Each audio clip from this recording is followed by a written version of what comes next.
Merci, chers téléspectateurs et téléspectatrices. Aujourd'hui, nous allons débattre sur le pont Kinshasa-Brazza. C'est un international spécial parce que je reçois 3 invités. J'ai annoncé cela sur les réseaux sociaux et beaucoup ont répondu à l'appel. Ils sont là. Aujourd'hui, je suis avec Hervé Daniel Nama, juste au fond. Il est cadre d'entreprise. Nous sommes avec Dieudonné Kanda, qui est syndicaliste. Et nous sommes aussi avec Patrick Balelo, une intelligence de mon pays. Et avec eux, nous allons débattre un peu de ce fameux combat. Comme je l'ai mis sur les réseaux sociaux, c'est l'international. Beaucoup d'internautes d'autres pays, surtout du Congo-Brazzaville, ont réagi et m'ont envoyé leur son. On va d'abord commencer par là. Écoutez d'abord ce que pensent les autres de ce pont et ensuite nous allons débattre. Permettez-moi en tout cas de mettre le son que les amis nous ont envoyé de Brazzaville. Parce que ce pont concerne aussi le Congo-Brazza. Une minute, je suis en train de chercher. Voilà, c'est M. Selman Kumba qui m'a envoyé ce son. Nous allons essayer de l'écouter. La construction du pont rail Brazzaville-Kinshasa qui s'élève à 660 millions de dollars américains, soit 330 milliards de francs CFA, remonte depuis les années 1960. Ce projet qui intègre la vision du nouveau partenariat pour le développement économique de l'Afrique, NEPAD, considère cet ouvrage comme la première composante du processus de désenclavement de l'Afrique. Selon certains analystes congolais, la construction de ce pont rail entre les deux grandes villes pourra permettre à la République du Congo de reconquérir sa vocation de pays de transit grâce à sa position géographique ainsi qu'au placement de son port maritime susceptible de recueillir des bateaux gros porteurs. De voix discordantes sur la place de Brazzaville estiment que la construction de ce pont risquera certainement de ne pas être bénéfique pour le Congo-Brazzaville en tenant compte de sa situation économique et sociale. Certes, cet ouvrage facilitera les échanges commerciaux entre les deux grandes villes. Cependant, ces avantages seraient plus au profit de la RDC parce que notre économie ne produit presque rien. Elle est plus basée sur la rente. À Brazzaville, certaines voix s'élèvent pour dire que la construction de cette route, à Brazzaville, certaines voix s'élèvent pour dire que la construction de ce pont va plutôt envahir la ville de Brazzaville. Non seulement elle va envahir la ville de Brazzaville, elle va également favoriser l'immigration clandestine suivie de l'exportation de mauvaises pratiques qui sont devenues pendantes en RDC.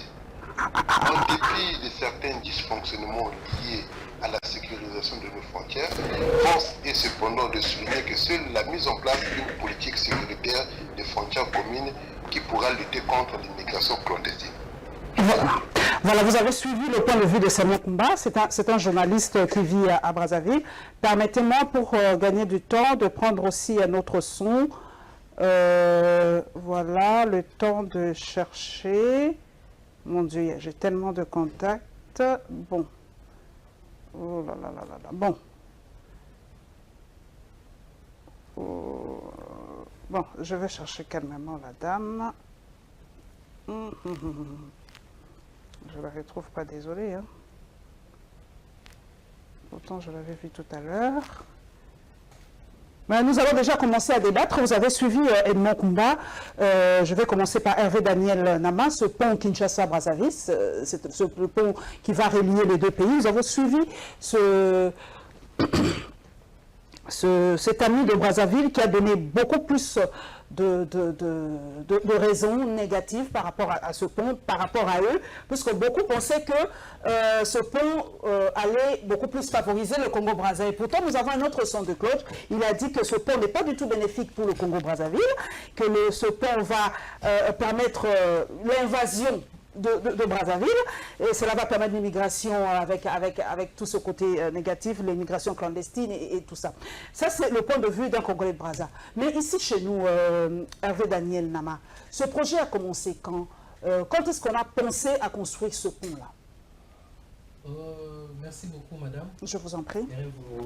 J'aimerais vous remercier pour cette émission, pour permettre d'éclairer plus d'un Congolais sur ces ponts qui fait débat. En fait, j'aimerais dire que ces ponts, le projet du pont a commencé en 1991. 1991, sous Mobutu déjà. Sous Mobutu. Okay. En 1991, il y a le projet de pont qui a vu le jour. C'était pas sous la colonisation, les Belges, les Français n'avaient jamais imaginé créer ce pont entre Kinshasa et Brazzaville. En tout cas, le projet de pont voit sa réalisation dans le cadre de la communauté économique des États de l'Afrique centrale. Okay. La communauté économique des États de l'Afrique centrale a vu le jour le 18 octobre 1983. Alors je vois mal que le projet du pont puisse voir le jour à l'époque de Léopold II, comme on dit. En tout cas, sauf erreur de ma part, vu les informations qui sont à ma disposition, le projet a été conçu en 1991.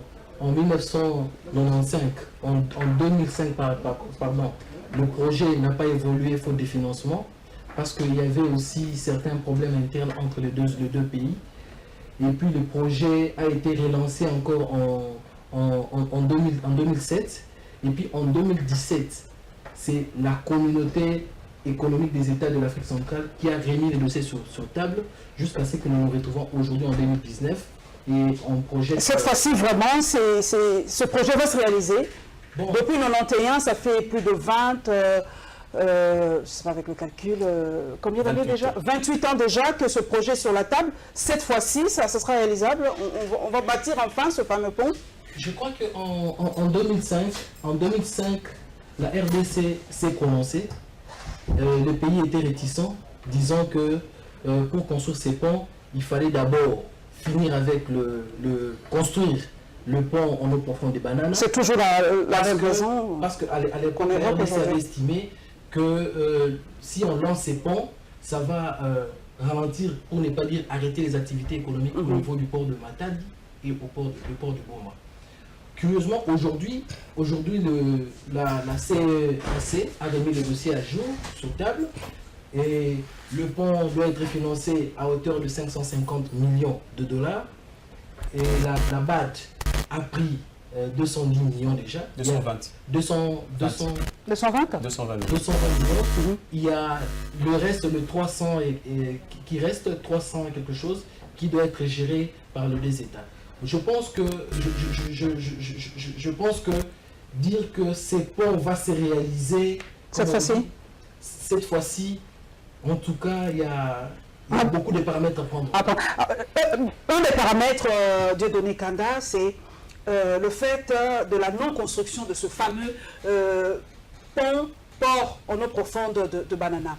Beaucoup de Congolais de la RDC se lèvent pour dire « Nous ne pouvons pas accepter ce pont parce que tant qu'il n'y a pas le port en eau profonde de Banana, ce pont va nous tuer presque, ou va tuer l'économie congolaise. Parce que le port de Pointe-Noire est parmi les ports le plus sélectifs, c'est très bien, c'est moderne, la douane est parmi la douane la moins chère et tout ça.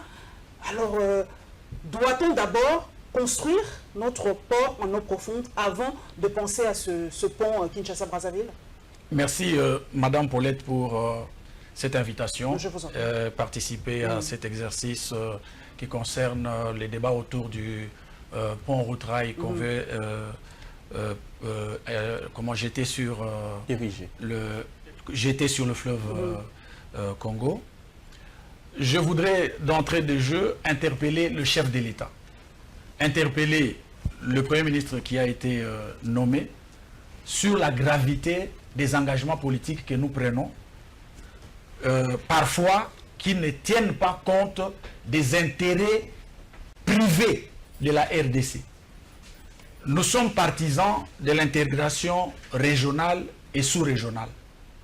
Mais nous devons aller dans cette intégration régionale et sous-régionale avec la défense des intérêts privés de la RDC. Est-ce que ce pont-là va desservir les intérêts de la RDC? Voilà pourquoi dans votre question, quand vous m'avez accordé la parole, vous avez dit qu'une frange de notre peuple se pose des questions sur l'intérêt qu'il y a d'entrer dans ce jeu. Et donc, par rapport à cette préoccupation-là, lorsque les États se retrouvent, parce que notre Constitution ouvre la porte à la coopération internationale. Et quand nous allons signer des accords, je prends l'exemple de OHADA, on dénonce la mauvaise gestion des entreprises publiques. On dit en rentrant à l'OHADA, c'est pour ramener cette gestion à une certaine orthodoxie. Éviter à l'État de s'immiscer dans la gestion des entreprises, etc. etc. Regardons-nous dans les yeux, Madame Paulette, posons-nous la question de savoir si depuis que nous avons intégré OHADA, depuis que l'État congolais est responsable, comment on va dire, actionnaire numéro 1 dans la plupart des entreprises, parce qu'on n'a pas encore ouvert les actions au privé, il n'y a pas immixtion dans la gestion. Donc nous sommes très pressés à signer les accords, comme disait le président Obama, on tire d'abord et on vise ensuite. Non, il faut d'abord viser pour ajuster et atteindre la cible. Et donc madame, il faut le préalable de la construction du port en eau profonde, le préalable du serpent ferroviaire, comment voulez-vous 60 ans après l'indépendance, les Belges trouvent un terrain vide ici, ils construisent quand même les rails que nous connaissons là, Katanga-Uele, Katanga-Ilebo, Kinshasa-Matadi, et nous sommes incapables pendant 60 ans de faire un serpent.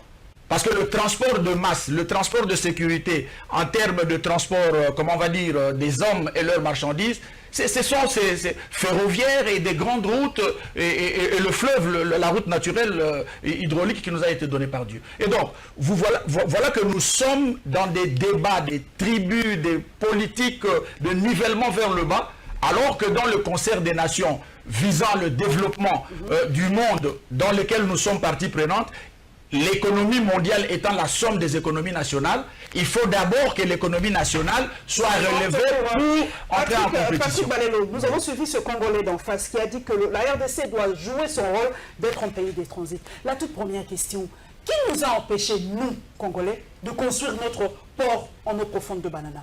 Qui nous a empêchés? Parce que le Congolais, c'est l'international, on ne peut pas vivre en vase clos. Nous faisons partie des organisations, des organismes internationaux. SADC, CEAC et patati patata. Donc, on doit être à la hauteur et suivre le plan d'action de ces organismes. Donc, que doit faire la RDC? Se retirer de ces organismes ou de ces organisations? Et pourquoi être à la traîne aujourd'hui? Qui nous a empêchés, nous, parce qu'aujourd'hui, ça devient le préalable, la construction du port en eau profonde, la construction Mais qui nous a empêchés de le faire? L'Afrique doit avancer. Nous devons avancer. C'est nous, aujourd'hui, qui tirons l'Afrique vers le bas. Au fait, en réalité, il y a un fait palpable et remarquable par tous, c'est celui de l'irresponsabilité de nos hommes politiques. C'est quelque chose qu'on ne peut pas nier dans nos analyses. Tous ceux qui ont précédé l'actuelle gouvernance ont fait preuve d'une certaine forme d'irresponsabilité, que ce soit sous Mobutu ou sous Joseph Kabila. Il y a eu des Kabila, je précise, Joseph Kabila, parce qu'il y a deux formes de gouvernance qui étaient absolument différentes entre les deux personnalités, Kabila père et Kabila fils. Donc nous avons assisté à une certaine forme d'irresponsabilité dans certains éléments que nous aurions pu faire en notre faveur. C'est quelque chose à nous condamner nous-mêmes parce que c'est une faiblesse à l'interne. Nous n'avons pas une élite politique en mesure de faire une projection d'une certaine politique dans un domaine bien précis. Ce qu'on fait comme politique, en réalité, c'est comme une forme de navigation à vue. Donc on essaye d'essayer de réparer le petit problème de l'immédiat, mais on n'arrive pas à faire une projection à long terme. Et apparemment, à la lueur où vont les choses, nous semblons continuer sur cette forme de démarche. Or, en réalité, c'est une faiblesse en réalité qui ne nous permet pas de nous intégrer tout en bénéficiant. Patrick, est-ce qu'on ne peut pas demander à la BAD, par exemple, c'est une question que je pose à tout le monde, comme c'est un préalable vraiment que une grande frange de la population demande que la BAD finance la construction du port en eau profonde et ensuite on fera ce fameux pont. La réalité est celle-ci, ce n'est pas à la BAD de faire le travail, c'est à votre pays de proposer des projets intéressants. Et de travailler en sorte que ce projet soit bénéfique, de bien négocier le contrat et puis aller proposer à la BAD qui est une banque qui est prête à donner de l'argent pour des projets bancables en réalité. Mais qu'est-ce qu'on propose finalement? Souvent on propose des projets relativement bidons ou des projets qui ne seront pas en mesure d'être soutenus parce que lorsque vous empruntez de l'argent auprès d'une banque au niveau des États, il faut s'assurer que vous serez en mesure à travers ce projet de soutenir la dette que vous avez prise. Parce que lorsqu'on vous donne de l'argent, il y a des intérêts derrière, il y a des contreparties derrière. Mais lorsque vous négociez d'abord mal ce contrat, vous cédez des secteurs de souveraineté de votre pays avec des millions, du moment en réalité le bénéficiaire, qui sont les banques, ou les financiers de ces banques, vont retrouver des milliards dans ce projet. Et vous, de votre côté, ce projet, vous n'arrivez même pas à faire en sorte que ça soit assez bénéfique pour payer d'abord la dette, les intérêts, mais aussi les excédents pour votre pays. Donc le problème n'est pas la date, mais c'est vous qui construisez de mauvais projets. C'est ça le problème. Hervé, le Congolais d'en face a dit, nous devons prendre être le pays de transit. C'est ce qui nous manque. Nous n'avons pas de route, Dieudonné l'a dit, nous n'avons pas de route, nous n'avons rien. 60 ans après les indépendances, rien n'a été fait. Alors est-ce que nous ne pouvons pas, je reprends la question, demander à la BAD de nous aider avec la construction du port en eau profonde et ensuite le pont viendra après? Madame, j'aimerais que nous puissions clarifier les choses. Pour le projet de la construction du port en eau profonde de Banana, le projet a été évalué. Le projet le coût total est estimé à 1 milliard de dollars. 1 milliard de dollars. Et la RDC est appelée à financer à hauteur de 30%. Ça veut dire 300 millions. Le projet a une durée d'exécution de 36 mois. Ça veut dire en 3 ans... On a déjà fait un appel d'offres par rapport à celui. Il y a eu des gens qui sont venus par rapport à la construction de ce port. À ce que je sache, le projet a beaucoup évolué. Dernièrement, souvent les dernières informations que j'ai, l'État s'était déjà engagé. Alors, sauf erreur de ma part, il faudra que sur le 1 milliard, la RDC ne contribue qu'à hauteur de 300 millions. À mon humble avis... C'est ce qui nous manque? À mon humble avis, je pense que ce n'est pas ce qui manque. Je sais, permettez-moi de le dire, je sais que le chef de l'État vient d'arriver au pouvoir. À ses côtés, il a des conseillers qui veulent marquer leur époque. Nous sommes d'accord. Mais le chef de l'État vient d'avoir le pouvoir. Nous sommes à quelques mois seulement. Il est vrai que parmi ce qu'on lui dit, si on lance ces ponts, ça va entrer sous ton mandat. Oui, nous sommes bien d'accord. Mais il faudra qu'on donne toutes les informations. C'est très tôt, madame. Qu'est-ce qui est très tôt? C'est très tôt. J'aimerais préciser une chose. Personnellement, mon point de vue personnel, je ne suis pas contre la construction du pont. Du pont qu'on appelle pont de l'amitié, le pont qui relie deux pays, le pont de l'amitié. Et je ne suis pas contre le pont de l'amitié entre Kinshasa et Brazzaville, mais j'analyse l'opportunité. Déjà, il faut souligner que le pont de l'amitié n'a pas commencé aujourd'hui. Il existe le pont entre le Japon et le Cambodge, il existe le pont entre la Chine et tant d'autres pays. Il existe beaucoup de ponts de l'amitié. Entre l'Allemagne et la France, il existe un pont. Bref, je suis pour le pont. Mais je pense que le moment n'est pas propice. Il faudra d'abord qu'aujourd'hui, vous allez vous rendre compte que nous avons les bateaux, les bateaux gros porteurs, qui sont obligés de s'arrêter au niveau de Pointe-Noire. Pour quitter Pointe-Noire et pour un opérateur économique, le bateau n'arrive pas à accoster chez nous. Non. Parce qu'on n'a pas un port en eau profonde. Okay. Il faudra que le bateau soit déchargé, qu'on mette dans des bateaux qui pourront arriver à Matadi ou à Boma. Madame, je vous dis qu'en 3 ans, nous pouvons construire le pont. Il suffit qu'on mette le pont en eau profonde. Il suffit qu'on mette un peu de volonté politique. Ce n'est pas 300 millions qui manquent au peuple congolais, à la RDC. Il suffit qu'on mette un peu de volonté politique. Nous aurons notre pont. Et permettez-moi de revenir un peu. Lorsque nous disons, nous avons appris, il y a le Congo-Brazzaville, j'ai entendu le monsieur qui s'est plaint, qui vont être envahis par les Congolais, tout ça, l'immigration clandestine, avec tout ce côté négatif. Le Congo-Brazzaville le produit, oui, il a bien dit. Nous, on croyait que c'était nous qui avons les mêmes problèmes, et pourtant, le Congo-Brazzaville a les mêmes problèmes que nous. Ils ne produisent rien, ils disent qu'ils vont être envahis par la RDC. Le Congo-Brazzaville ne produit rien, selon ce que monsieur a dit. Mais nous aussi, nous ne produisons rien. J'aimerais souligner un fait. Le Congo-Brazzaville est dans la CEMAC. CEMAC. Nous aussi, nous y sommes. Non, nous sommes dans la CEEAC. Nous ne sommes pas dans la CEMAC. Le Congo-Brazzaville est dans la CEMAC. Et dans la CEMAC, c'est une population de 52 millions d'habitants. Tous ces CEMAC réunis, les 6 pays mis ensemble, ça nous fait pratiquement 3 millions de kilomètres carrés. Le Congo à la République centrafricaine, ils ont des entrées. Il y a le Gabon qui est à côté. Bref, ce n'est pas seulement le Congo-Brazzaville qui peut entrer ici ou nous entrer de l'autre côté. Il y a ceux de la République centrafricaine qui peuvent arriver à Kinshasa parce qu'ils sont dans une communauté. Oui, mais Dieudonné, est-ce que la RDC est un marché, j'ai ouï dire que c'était un marché de 80 millions d'habitants. Absolument. Est-ce que la RDC aussi n'a pas peur d'être envahie? Parce que le Congo-Brazzaville, nous avons peur d'être envahis par la RDC. Nous aussi, nous disons, nous ne produisons rien, nous n'avons rien. Est-ce que nous allons être noyés par tout ça? Je nous interpelle, nous, RD Congolais, à sortir de la peur, du syndrome de la peur et du syndrome du nonisme. Ça veut dire? Non à tout. Non, non. Non, mais. Et nous sommes en face de cette réalité-là. Non, mais. La surprise, c'est laquelle? Vous m'avez, comment dirais-je, interpellé hier. Je n'ai pas eu le temps de contacter les collaborateurs et autres, mais je m'arrangerai pour avoir la documentation, probablement de Brazzaville ou d'ici. Je vais vous verser ça sur le pont. Dans ce dossier... Ce pont-là est bénéfique pour qui? Pour nous deux? Je vous pose la question pour gagner le temps à la télé, c'est ça? J'avais pas terminé la première. Vous allez répondre. On dit que ce pont-là n'est pas bénéfique en fait pour ni le Congo-Brazza ni la RDC. Ce sont les impérialistes, entre guillemets, qui veulent bâtir ce pont pour faire passer leurs marchandises de Pointe-Noire jusqu'ici. Je ne peux pas citer le nom de ces impérialistes. Un nom a été cité, beaucoup ont cité ce nom-là. C'est comme lors de la colonisation, les Belges ont construit les rails et tout ça parce qu'ils voulaient faire sortir leurs marchandises. Ce n'était pas pour le bien de la RDC ou du Congo colonial à l'époque. Oui.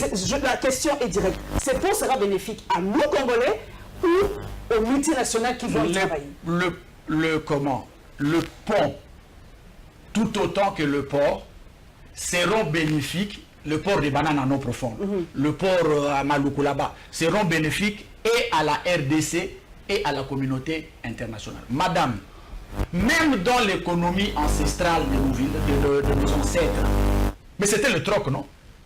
Pourquoi il y avait le troc? Parce que chez les Bantandu, il y avait telle production, et chez les Kabeyaka Mwanga, il manquait cette production-là. Sur Dodom, on déplace la production des Bantandu vers le Kabeyaka Mwanga, la production d'Équateur vers... Le monde est fait d'échanges. Maintenant, ça a pris une dimension internationale, la mondialisation. Prenons la conscience, nous, RD Congolais, de notre rôle de pilotage de l'Afrique du Centre. Pays de transit, comme on dit.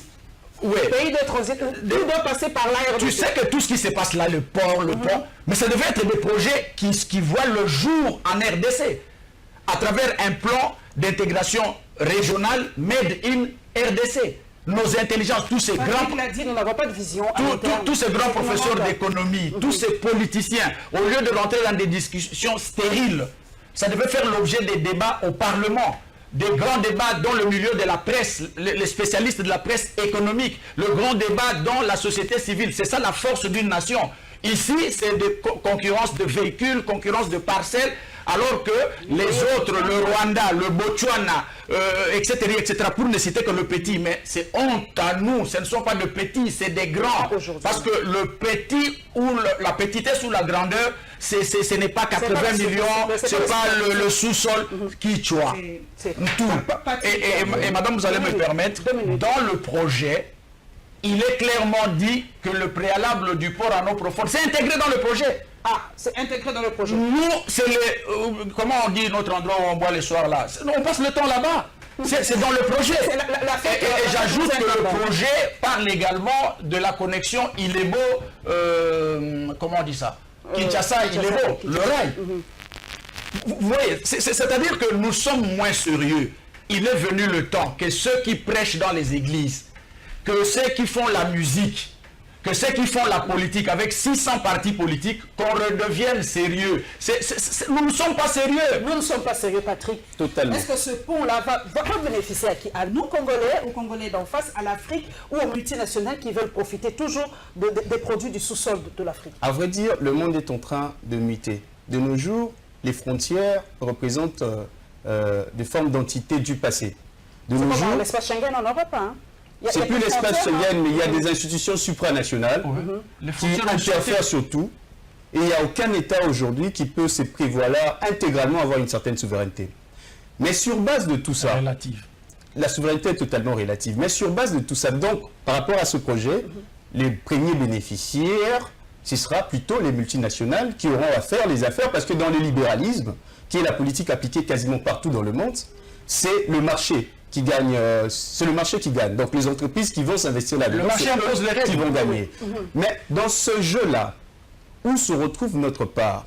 Cela maintenant Qu'avons-nous à offrir? qu'avons-nous à offrir Qu'est-ce que la RDC a offert? par rapport à ce projet? De manière pratique, ce projet de pont, au-delà du fait qu'il y a d'abord les bénéficiaires qui seront l'économie du marché, on sous-entend les multinationales et consorts, mais de l'autre côté, le miette vont plus tomber du côté de Brazzaville que Kinshasa, d'un point de vue économique. Tu suis ce gars-là qui dit que non, c'est nous qui serons J'arrive. le principal bénéficiaire. C'est son point de vue.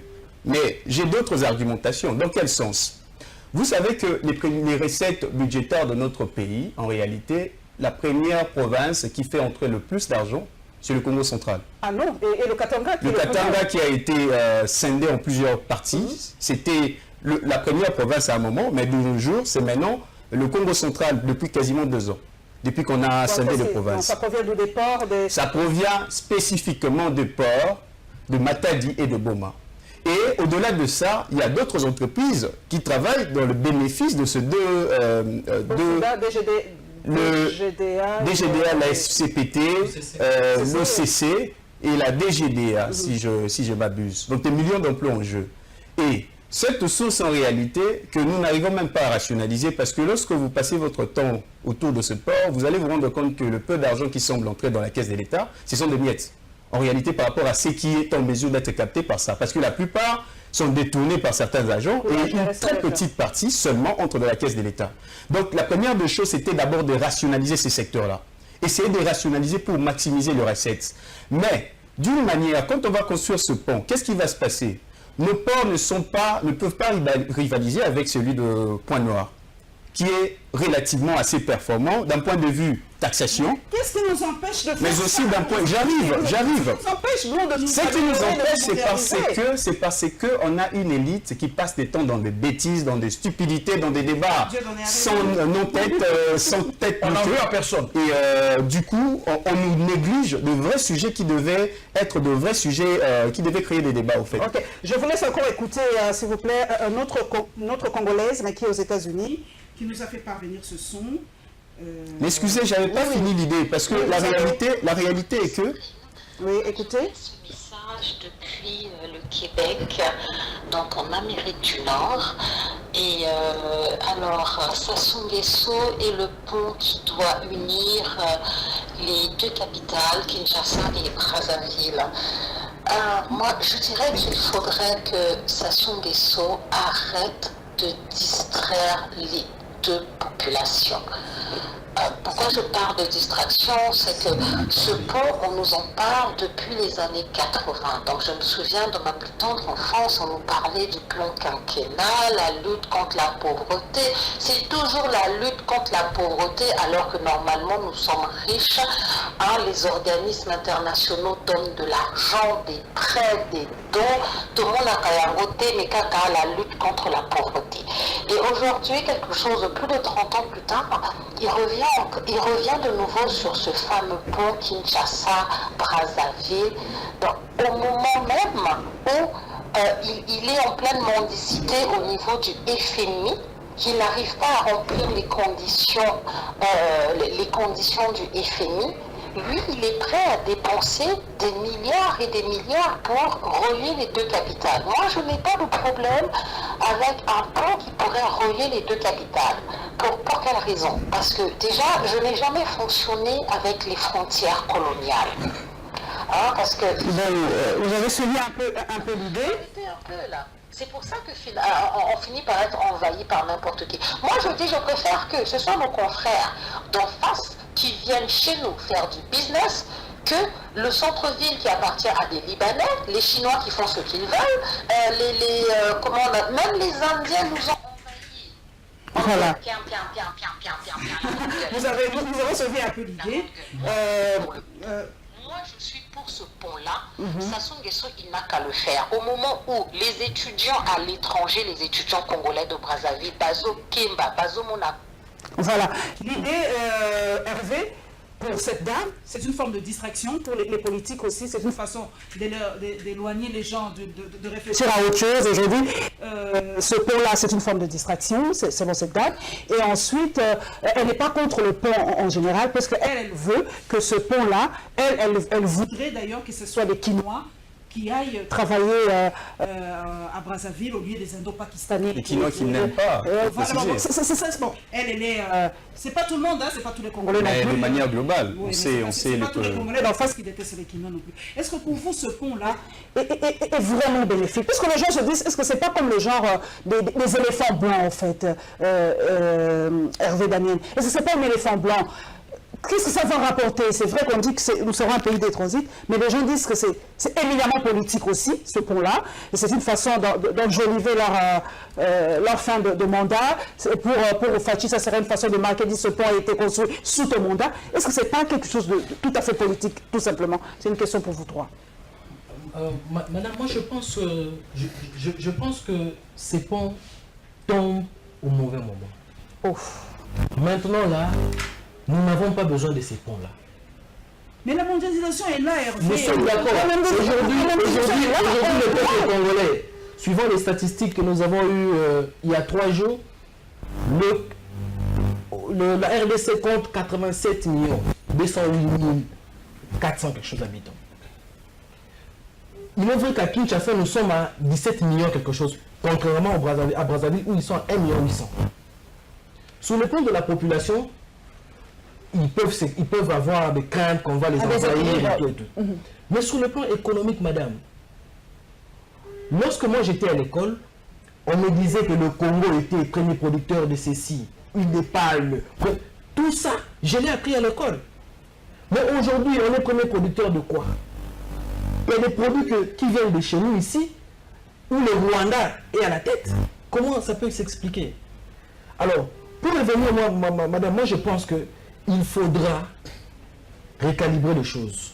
Je propose que le 3 ans prévu pour la construction du port en eau profonde, qu'on lance les débuts des travaux du port en eau profonde, ça prendra 3 ans, 36 mois. Pendant les 36 mois-là, souvenez-vous, madame, en 2012, l'État avait lancé 3 zones économiques spéciales. Il y avait la première zone économique spéciale qui était prévue à Ntsele, vers Maluku, pour les activités agroalimentaires. La deuxième zone économique était prévue pour Katanga, qui était spécialement consacrée aux entreprises minières, aux industries minières. Et enfin, la troisième zone économique spéciale, c'était prévu pour le Congo central et Bas-Congo, uniquement concentré vers les cimenteries. Aujourd'hui, madame, nous pleurons parce que nous nous disons que le port va nous handicaper. Il est vrai qu'aujourd'hui, le port va nous handicaper. Mais si nous prenons le temps de nous préparer, ça sera bénéfique. Hein. Le port sera vraiment bénéfique pour nous. Ça sera bénéfique pour nous avec le temps de mettre les bases. Madame, qu'on n'a pas le choix. Nous sommes dans un monde d'échange. On n'a pas le choix. On n'a pas le choix. Mais seulement, il y a des préalables à rencontrer. Est-ce que ce n'est pas un problème? C'est pas un problème des Congos. C'est fait que pourquoi les Congos en tiennent tellement à ne pas... C'est une intervention légitime. Si on considère ces dessins-là, on dit les Congos. Mais regardez, quand on divise les Katanga, le Bandundu, tout ça, on s'appelle autre chose. Hein. Mais comme on est resté longtemps originaire de Bandundu, on est ça. Mais aujourd'hui, un type de Kwango, du point de vue de la loi, il n'est pas de Bandundu. Bref, la sollicitation de nos autochtones, nos frères, nos compatriotes, les bien-aimés, est tout à fait normale. Pourquoi? Le Congo, en compétition avec les autres nations, c'est au niveau de l'économie nationale, qui elle-même, économie nationale, est la somme des économies provinciales. Et donc, la province de Né-Congo, la province de Né-Balouba, le Né-Bangala, tout ça, on doit, comment dirais-je, des plans économiques, il n'y en a pas dans nos provinces. On fait des kiboudi là, on se réveille un matin, un gros bâtiment qu'on appelle, comment on appelle ça, hôtel de ville, hein, la mairie et tout ça. Je ne suis pas contre, hein, mais est-ce que c'est ça la priorité? Le combat, il est agro-pastoral. Le combat, il est industrialisation. Le combat est multisectoriel. Alors, multisectoriel. Ce combat-là, on a besoin de l'énergie. Le Belge arrive, tout est vide presque. Il fait un plan d'économie qui dit, bon, avec l'agriculture, je vais financer les millénaires. Et tout ça. Vous voyez, madame? Et il le fait. Alors, il prend les productions agricoles, il y a le fleuve, il y a le rail, etc., etc. Mais on est là dans les kibbutz. On construit Inga.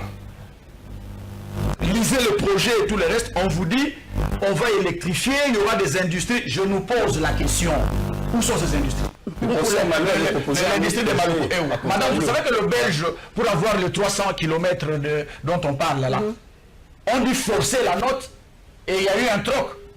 On n'avait pas de sortie à l'embouchure.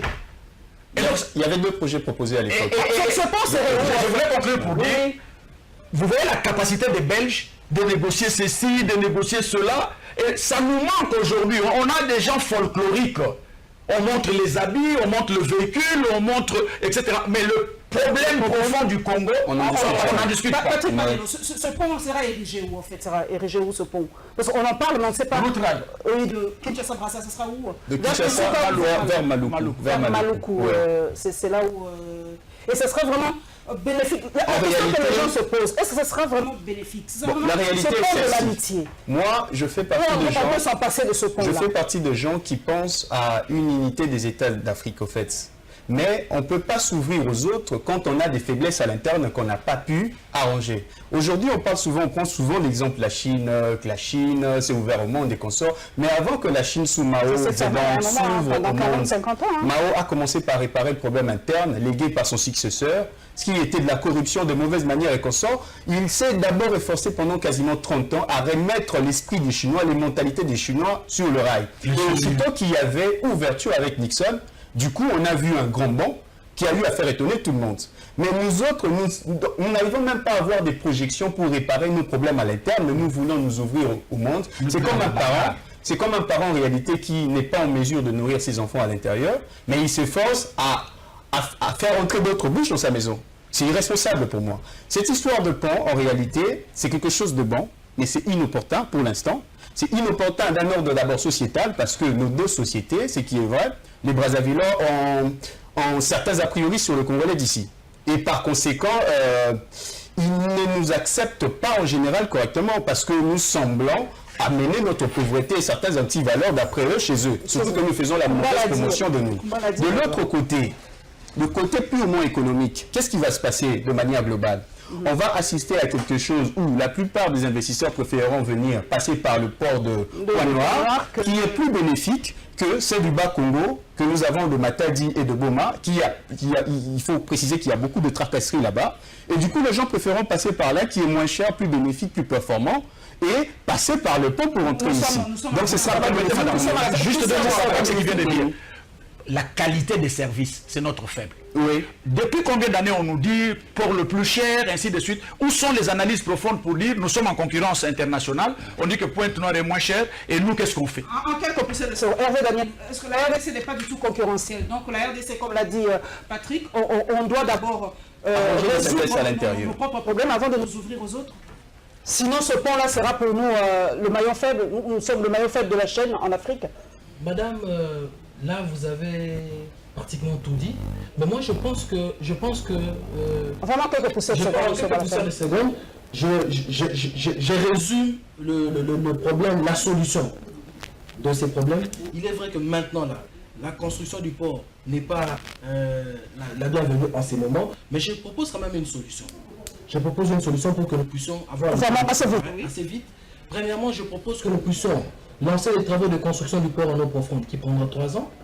Pendant les 3 ans, que nous puissions rationaliser aussi diminuer les dépenses inutiles, comme vous avez dit, et puis diminuer la douane aussi. Rationaliser la douane. Et puis, en interne, cette politique en interne que le Congo central, qui a plusieurs autres branches qui sont capables de générer.